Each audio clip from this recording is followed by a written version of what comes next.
A mjaftojnë 39 inspektor të rinj për ta bërë më të sigurt tregun e punës në Kosovë? Kjo pyetje shtrohet pasi Inspektorati Qendror i Punës ka hapur konkursin për pranimin e 39 inspektorëve të rinj, në një kohë kur në terren kapacitetet kanë qenë teje të limituara për të mbikëqyrur mira biznese në të gjithë vendin. Me përfundimin e këtij procesi, numri i tyre pritet të arrijë në rreth 74. Duke dyfishuar kapacitetet aktuale të inspektimit. Sipas zëvendësministrit në detyrë të punës, familjes dhe vlerave shqirimtare të luftës Agon Dobruna, ky proces synon pikërisht forcimin e mbikëqyrjes në terren dhe krijimin e vendeve të punës më të sigurta e më dinjitoze për qytetarët.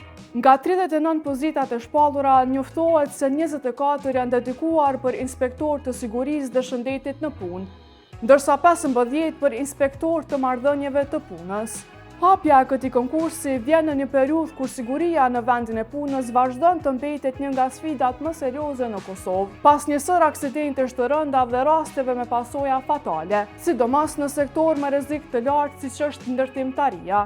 Edhe me rreth 74 inspektorë pas përfundimit të këtij procesi, secili prej tyre do të duhet të mbulojë qindra biznese në të gjithë Kosovën. Andaj, duhet parë nëse ky numër është i mjaftueshëm për të garantuar zbatimin e plotë të ligjit dhe sigurinë e punëtorëve në vendet e tyre të punës.